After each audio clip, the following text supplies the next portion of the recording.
Ô pessoal, olha só. Só para ver se realmente eu estou correto, eu quero dividir um detalhe aqui com vocês. Lá na lista 2, lá na página 13, a questão 96 que nós fizemos no final da última aula, a gente fez a solução clássica. A gente fez a solução clássica. Montamos a equação horária da posição.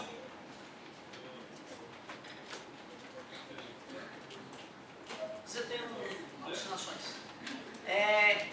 Montamos a equação horária da posição para ambos os móveis, acreditando que a falta da velocidade fosse se anular em algum momento. E matamos a questão de maneira bonita. Mas espera aí. Eu nem sei se vai funcionar, né? Corro o risco de estar rasgando o nosso tempo aqui. Mas eu sou obrigado a dividir isso com vocês. Acaba de me ocorrer, de repente, uma solução que pode ficar mais prática. Não sei se eu tenho razão, vamos ver. Isso aqui era 3, isso aqui é 0, obviamente. Ele falou que esse encontro aqui era no 4. E ele chamou, né, aliás, ele não chamou, nós podemos chamar essa velocidade de V, já que a velocidade se igualou ali. A ideia que me ocorreu, que eu não sei se vai funcionar, é a seguinte. Se os caras partiram do mesmo local, para que eles se encontrem, muito obrigado, amigo, eles têm que ter andado a mesma quantidade, concordam comigo? Certo? Eles têm que andar a mesma quantidade. E o que representa o quanto o cara andou no gráfico velocidade versus tempo? As áreas, né? Então tu vê, eu tenho dois triângulos aqui. Esse triângulo que eu estou achurando em azul, aí vai ter um certo momento aqui, um certo tempo T, em que esse cara vai ter uma certa área. Beleza? Para que esse sujeito 1 tenha andado a mesma quantidade que o sujeito 2, ou seja, para que eles possam ter se encontrado, nesse tempo hipotético T, a área desse outro triângulo aqui, ó, tem que ser a mesma, né? Porque aí se os caras partiram do mesmo ponto e andaram a mesma quantidade, tem que chegar no mesmo local. Aceitável isso? E aí então, sem ter que montar a equação horária da posição, eu poderia montar uma equação para que as áreas desses triângulos se tornassem iguais. A área do triângulo que eu achurei em azul ficaria como? Vamos ver. Pois é, não, mas aí nós vamos se livrar dessa encrenca. Porque assim, ó, naquele momento, né, o sujeito 1 vai estar com uma velocidade V1, e naquele momento hipotético onde as áreas serão iguais, o sujeito 2 vai ter uma velocidade V2.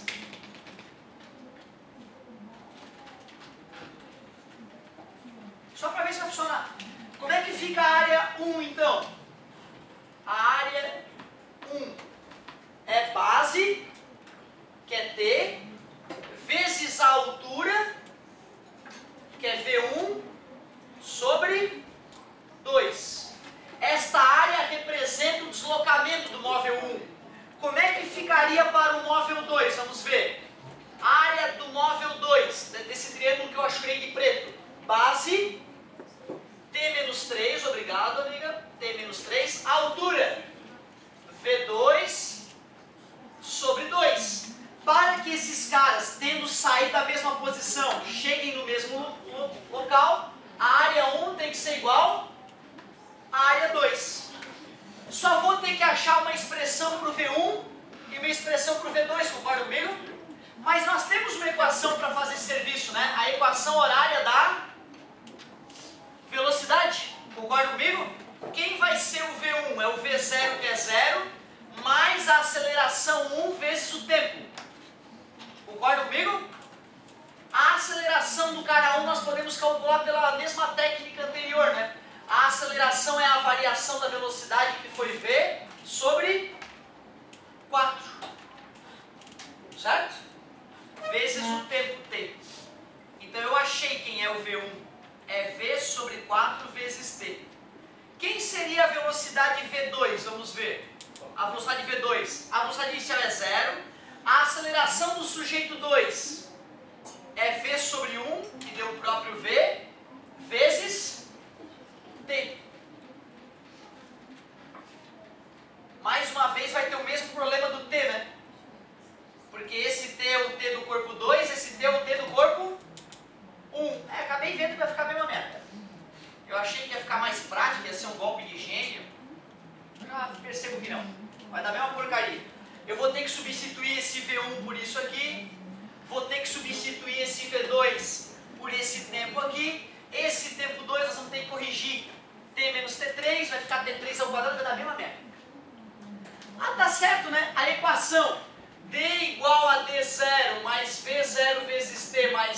ao quadrado sobre 2, essa equação nasce do cálculo dessa área. Então usar a equação ou ir direto no cerne da questão e usar a área vai dar no mesmo. Mas pelo menos dividir com vocês uma outra forma de atacar o problema. Um desafio interessante para vocês seria continuar, né? Substituir o V1 ali, substituir o V2 ali e arrumar esse tempo para ter 1 menos 3. Vai ficar a solução igual. Eu achei que ia ser diferente, me perdoe. E aí, vamos lá, pode pedir a próxima agora. Se não tiver, nós damos uma avançadinha de nada na matéria, não tem problema nenhum. E também imagino que vocês tenham recebido, né, bastante coisa para fazer nos últimos dias, né? Acreditando que ainda vão acumular mais dúvidas, eu vou de leve. Aliás, o volume 2 está com vocês já? O volume 2 da apostila ainda não? O amigo vai salvar a aula aqui, show. Qual é a questão, qual é? Valeu, parceiro. Página 13, perdão. Página 13, na lista 2, questão 98, então.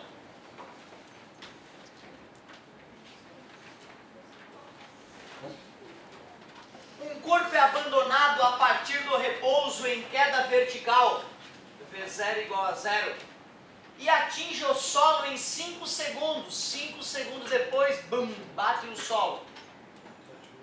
Tá lá o cara, 5 segundos depois ele bateu no solo. O gráfico representa a velocidade escalar desse corpo em função do tempo. A partir dos dados indicados no gráfico, pode-se concluir que 1 segundo antes de atingir o solo, a altura do corpo em metros era de... Cara, ó, essa questão ela se torna perigosa, porque se o aluno não olha atentamente para o gráfico, ele pode supor que esse cara está em queda livre.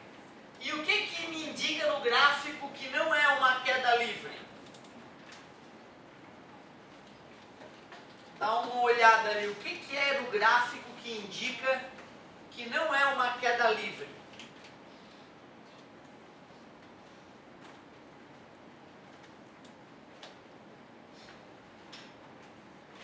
Queda livre, né, pessoal, tem resistência do ar?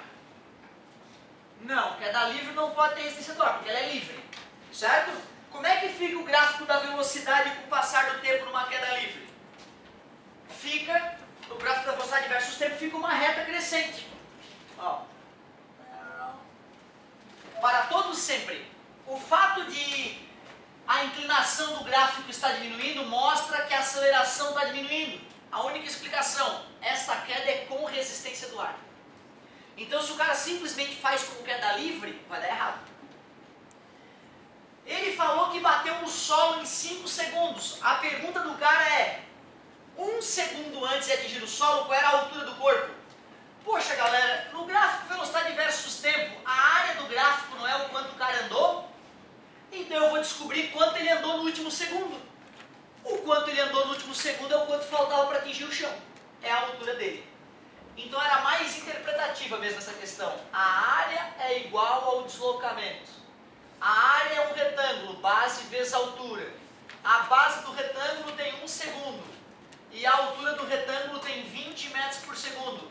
O que me mostra que esse sujeito caiu 20 metros. Deslocou-se 20 metros antes de bater no solo. Portanto, a única explicação é que de 4 segundos para 5 segundos, ele andou 20 metros, pois estava a 20 metros de altura. Que era a letra E.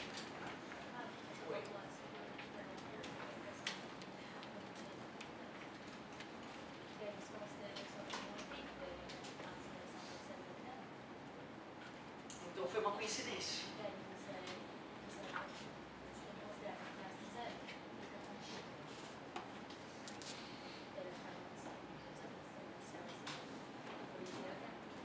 Tá, então tu me disse que tu jogou em Torricelli, certo?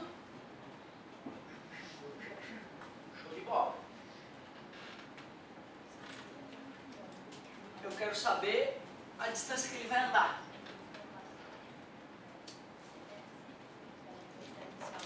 Gravidade é 10. Quando tu diz que a gravidade é 10, tu está me dizendo que o gráfico é uma reta. Concorda comigo? E a gravidade não era 10 por aceleração não era 10 o tempo inteiro, porque o gráfico está mudando. Se der, foi uma coincidência, é importante a gente reconhecer isso. Tá? Se eu botar os valores da fórmula e funcionar, é uma coincidência. Considerou zero a velocidade inicial, 2 vezes a gravidade, que é 10, vezes o ΔD, certo? Assim eu vou estar calculando o quanto ele andou na queda toda, certo? E não só no último segundo, beleza? Isso aí, cara, que bom que tu fez esse comentário, porque senão tu podia achar que tu tinha feito o cálculo correto. Deu 20 foi por pura coincidência. Esse cálculo não corresponde à solução correta da questão, importante saber disso. Numa questão discursiva, o cara que olha isso ele é obrigado a zerar o aluno, tá beleza? Então essa solução é uma coincidência.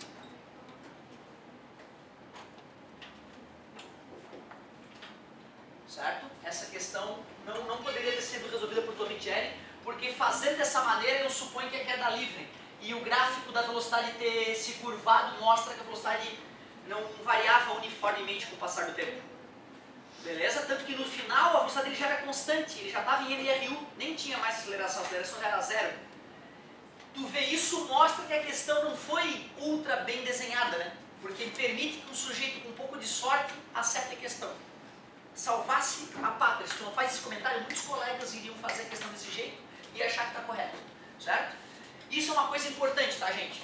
Quando tu me vem resolver uma questão e der um valor igual ao teu, mas teu raciocínio foi diferente, às vezes dá pra ver, o raciocínio foi diferente, mas tinha a mesma ideia por trás, como eu ia fazer o exercício 96, né? Uma ideia diferente, mas no final das contas era a mesma coisa disfarçada. Quando tu não ficar seguro de que a ideia é verossímil, tu comenta como uma colega fez pra gente poder discutir e analisar se foi uma coincidência ou não. Ótima pedida, garoto. Muito bem. Quem dá mais? Vamos lá, galerinha. Mais uminha, mais uminha. 7,5? 8,5 da mesma lista? Coisa linda. Página 12 agora. Questão 85 da lista 2. Que bela manhã para aprender física. Que vamos.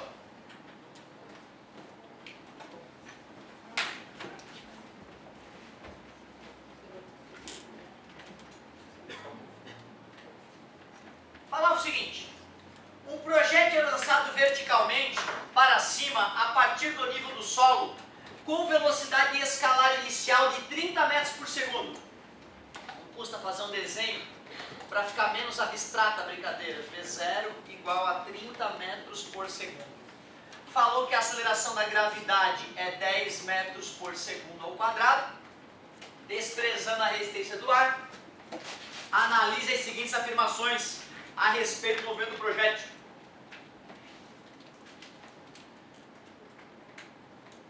1 segundo após o lançamento, o projétil se encontra na posição de altura 25 metros em relação ao solo. Olha, 1 segundo depois, primeiro fazendo a raça, para a gente começar a usar um pouco a intuição às vezes, né?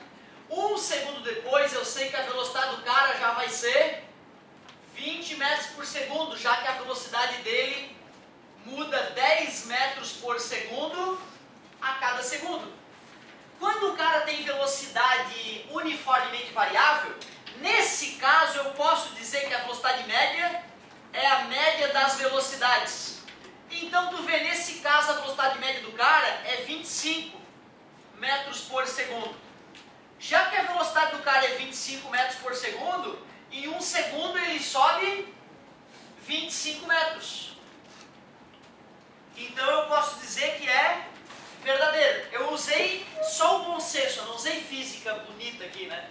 Se nós quiséssemos usar uma física mais bonitinha, a gente poderia montar a equação horária da posição para o sujeito, 30 vezes t, gravidade que é para baixo é menos 10t ao quadrado sobre 2. Posição do cara em relação ao solo, 30t, menos 5t ao quadrado. E como o tempo foi 1 segundo, 30 vezes 1, menos 5 vezes 1 ao quadrado. 30 menos 5, 25 metros. Mais elegante essa outra solução, certo? Mais elegante. Questão 2. 3 segundos após o lançamento do projétil, atinge a posição de altura máxima. Ele vai parar, né, em 3 segundos, né? Então tu vê, no tempo igual a 3 segundos a velocidade vai ser 0. Então ele vai parar, então é a altura máxima. Verdade. Verdade. AV0 mais A vezes T. A altura máxima ocorre quando a velocidade para cima é 0. A velocidade inicial é 30. A gravidade é menos 10. Isolando o tempo, 3 segundos. A solução mais elegante, mas intuitivamente dava para matar 2 sem sujar a mão. 5 segundos após o lançamento, o projétil se encontra na posição de altura 25 metros em relação ao solo. A subida é idêntica à descida, né? Foram 3 segundos para atingir a altura máxima, serão mais 3 para voltar ao solo, 6 segundos. 1 segundo antes de bater no solo, ele tinha então a mesma altura que 1 segundo depois da partida, 25 metros. Então tudo bem, intuitivamente, na humildade, nós pegaremos a equação horária da posição que já estava pronta e vamos substituir o tempo por 5. Menos 5 vezes 5 ao quadrado. 3 vezes 5, 15, com o 0, 150. 5 vezes 5, 25, vezes 5, 125. E 150 menos 125, 25 metros. Confirmamos. As 3 estão corretas. Letra E. Muitíssimo obrigado quem foi que pediu. Muito obrigado. Show. Quem dá mais? Vamos que vamos.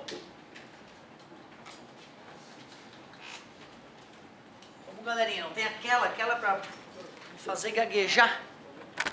Obrigado, parceiro. Vamos lá.